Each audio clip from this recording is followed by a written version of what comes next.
Austin Reaves and Luca, in my opinion, cannot survive as your starting backcourt if you want to win championships, okay? If you don't have elite level defenders behind you, okay? And if Luca is going to be your centerpiece, you need elite level defensive guys around him and surrounding him almost at all times, okay? So I love Austin Reaves. This is not a indictment on Austin Reaves. This is about building the right team around the guy you've chosen to build around. And if you're asking me, down year or not, whether I'd rather have Jaren Jackson Jr. around Luka Doncic or Austin Reaves on this version of the Los Angeles Lakers, I would take Jaren Jackson Jr. every time and twice on Sundays. What do you think, Mike? I usually don't disagree with Sedano on NBA things too much, but I totally disagree on this one. Well, you guys are golfing buddies. Well, you don't golf, but John is. John's his golfing buddy. I mean, there's a couple reasons for this, but so if you look at the model that Dallas used, right, to get to the finals, and it was definitely Luka Doncic with a ton of big, athletic, and kind of defensive-minded guys, but also Kyrie Irving. And before that, it was Jalen Brunson. But so Kyrie at least competes at a level on defense. So does Reaves. Reaves competes is just as good a defender as Kyrie Irving.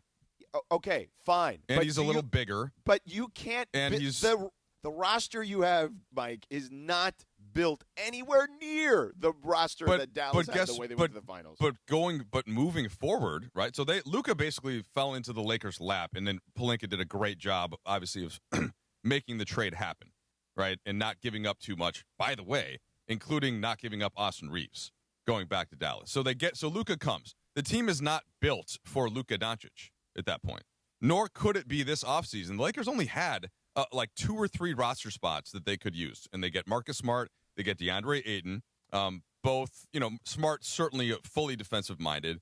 Ayton has been solid defensively, but he's not a long-term necessary. Like he's on a essentially a 1-year prove-it contract, and then they get Jake LaRavia for I think a pretty good price as well. He plays defense. He is a better defender than you think, but he's not a shutdown defender. Alas. As you move the roster forward, I think you build it out with the idea in mind of exactly what you and I said. Defense, athletic, big. So that's the build around Luka and Austin. But you have to have, next to Luka, you have to have another offensive threat to the degree that Austin Reaves is one of the best in the league. And he's much better defensively than a lot of those primary creator-type players, like a Jalen Brunson, like a Darius Garland, any of these types of guards. Reaves is just as good defensively, if not better. Okay, I would say this. I don't think he's as good as Kyrie Irving, so let's back off a little on that. I said defensively. Okay. Yeah, Kyrie. Maybe. Kyrie already won a championship, All-Star games. Yeah, maybe. Kyrie's a better The problem is the Lakers also want their cake and eat it too, that they don't want to actually part with any draft capital either to improve the roster around Luka right now. And I think when have they not parted with draft capital? Well, they seem to be hoarding it at the moment. They've done nothing but part with draft capital for years. They really? Parted with all of the draft capital to get Anthony Davis. They didn't part with any draft capital this offseason. For what? There wasn't anything available this offseason. Was there? I don't know. Well, we could go back and relitigate a bunch of different because you couldn't fit it onto the roster when you have LeBron and Luca at their max numbers, and then you were going to have to pay What about this trade deadline? Well, I don't know. I'd have to sit here and LeBron issue. What is the LeBron issue? No, it's just the sheer LeBron is still absolutely worth every penny that you're paying him. He's still amazing, still all NBA.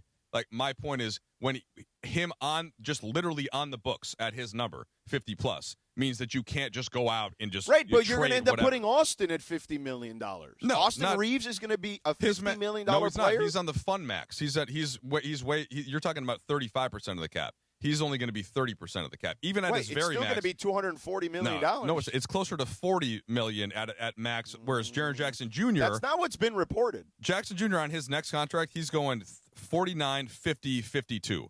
Reeves's contract would not be that at his max because he's on his rookie or his on top of his rookie deal as an undrafted guy. So Reeves's max is less. Austin Reeves's max says here, based on reporting that I'm finding at the moment, 5 years, $241 million potentially this summer. What's that? Now Mike is clicking around. Now Mike's got to do a little research. Okay, all right. So you're saying, Mike, that Jaren Jackson Jr.'s numbers would be significantly higher than Austin Reaves' numbers, and George is saying that Austin Reaves' numbers will be at about the same number. Is that right, George? By the end of that deal, they would have, if it's an escalating type of a contract. According to Bobby Marks, this summer Reaves is eligible to sign a 5-year, $241 million deal with the Lakers. What's that? Does he say what that type of deal would start at if you were to get the full max? It just says the total number. Okay, well, but Jackson Jr.'s number for next year is 49. Oh wait, here it is. First year salary. He says here, hold on, with the Lakers and 4 years. Oh, if he goes elsewhere, 4 years, $178.5 million. The first year of that deal, if he left, would start at $41.5 million, not the one with the Lakers. So would it start at the Lakers 5 into 2? Are we talking about $50 million? Is that still the number? Approximately close to $50 million. Probably just under $50 million. Well, like 46, 47, if I had to guess. Yeah, like by the end of it. But like No. I'm talking about the first year of a 5-year 241 would be in the high 40s. I mean, and I don't know what his numbers would actually end up being. But I think the larger point that we're trying to make about roster fit, and the reason I brought LeBron into it is that you can't. Like, you couldn't have done something this offseason and kept LeBron and Luca on the roster. And by the way, Windy confirmed that yesterday with us when we were talking about it with him, about Austin Reaves. So, Mike, let me ask you a question, because George and I battle about this all the time. Are you of the opinion that the Lakers will hold on to Austin Reaves and that they will have Luca and Austin and that LeBron will not be part of the future? Why would he be? He's 41. But that next year, presumably, LeBron won't be on the roster, and then the Lakers start building for the next 4 years of Luca's contract. And the Lakers are hoarding cap space in 2027, much like the Clippers and the Miami Heat, because they believe, okay, and this is what I've gathered from talking to people around the league, agents, front office people, et cetera, okay? Ball knowers. Exactly, ball knowers. That they are hoarding that cap space. Those three teams are out in the front right now, okay? Hoarding cap space in the hopes, okay, that Giannis, Jokic, or even someone like a Donovan Mitchell gets to free agency. Because here's the reality of today's star, okay? They don't want to be the bad guy. That's why Giannis said a week ago to Sam Amick, oh, I'm never going to ask out for a trade. And yet when the audience in Milwaukee's booing him 2 nights ago, he gets upset and starts booing them back. Boo, boo, right? Like, everybody wants their cake and eat it too, okay? So because of that, I think smartly, but it is a huge risk, the Lakers, Clippers, and the Heat are playing this game of cap space in hopes that free agency comes back because, and this is going to get a little complicated, Cappy, so follow me here for a second. I'm listening very intently. Okay? Don't pull what happened with Windy yesterday. I want to recap, Cappy. I'm listening very intently. Go ahead. Got it. Go ahead. I can't wait to hear what's about to happen next. Okay. The hopes is that because of the way this salary cap situation is set up now, teams are going to start to realize, and maybe that happens with Austin, Mike, maybe. They say, you know what, player X, you're not worth the full max. Now, Jokic will be for sure. Okay, that's not who I'm talking about. Well, plenty of teams have already done this. Houston didn't give Şengün the full. Correct. Yeah, correct. It's not. But we're going to see more and more and more of that. Is the point? Yeah, penny pinching a little bit because of the second apron. Correct. Instead of giving the 35% max, they're going to give them like the 31% max. You know what I'm saying? Like more than the 30, but less than the 35. That's part of what I was hinting at when you threw out the absolute max contract that Bobby Marks could put together. Maybe, but I'm just telling you we have to operate under the guise of that is a real possibility that Austin says, no, I want the whole thing, okay, which is possible. Now, maybe it doesn't happen, but we have to operate that way. Now, anyway, back to 27. And this is the plan you like, Cap, because you want them to wait, okay? Mm-hmm. I do. So that is the hopes that because all these salaries start to come down a little smidge here and there, right, that leaves enough room for the Lakers to add a max player, for the Clippers to potentially add 2 max players, for Miami to potentially add 2 max players. They are playing this game in hopes that free agency comes back because the only way out of these scenarios for these distraught stars in their current situations is to wait it out now and not sign the extension and force the team that they're currently on to do one of two things. Write it out and say, screw it, we got to try to win a championship now, or trade said star at that particular juncture. There'll be an inflection point at that particular point. Well, so what just happened with Trae Young, right? Like Trae Young, they couldn't come to an agreement in the offseason about an extension and all of that, and so it became clear that Trae was going to try to get to a different team where he could get that extension. Same thing could be happening with Anthony Davis in terms of what's going to happen for his next thing in Dallas. Like, so that's one path. The other thing is the guys that are just a complete no-brainer for the full max extension, like a Jokic, Sedano just mentioned, a Giannis. That's one thing, but if they want out of town, nobody has actually pushed to free agency in a long time. So if Giannis does it, he would be the first to do it in a long time, and then he could walk onto a team, in theory, that didn't have to give up all of its assets. But what usually happens is that the team realizes that's going to happen, and unlike, say, for example, Cleveland, like when LeBron came to the Lakers, they got no compensation for that. LeBron just came, and that's, by the way, why the Lakers won the title.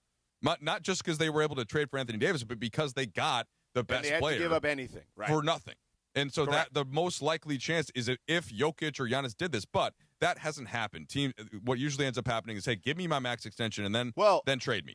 But we're going to find out because sometime next offseason, that's when those they are extension. Yeah, Giannis could turn down an extension this offseason, and then that's when Milwaukee, they could be put in the spot where, like, now we got.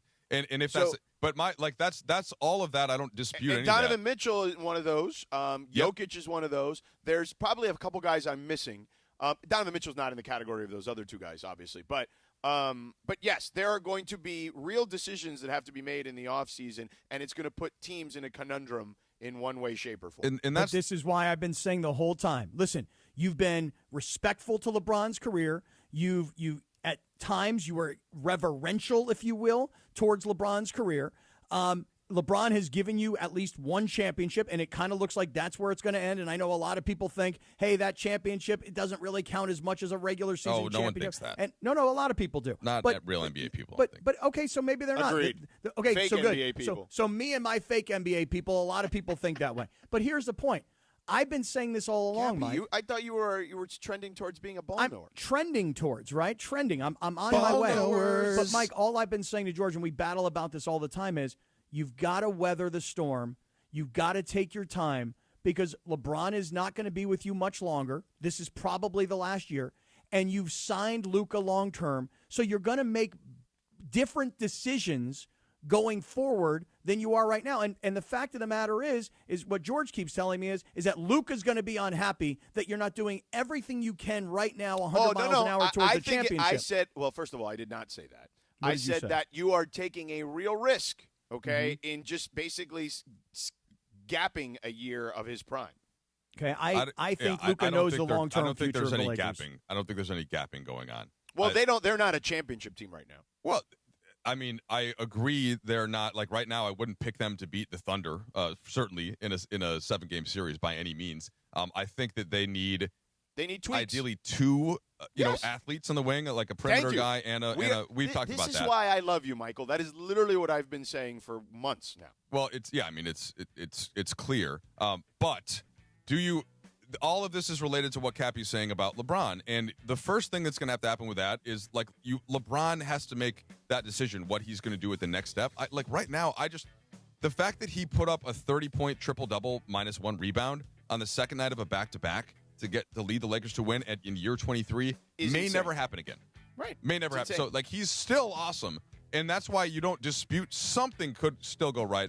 But my only point to George, and I don't know if we disagree on this, is that you can build a championship roster around Luca and Austin. It doesn't have to just be Luca and a big from somewhere else. You can still acquire a player like that and fit a team around it.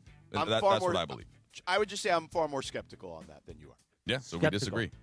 8:36 in the morning on a Trudell Thursday. Sedano, let's talk about our friends at Cadillac of Beverly Hills. Before I get out of here to rush off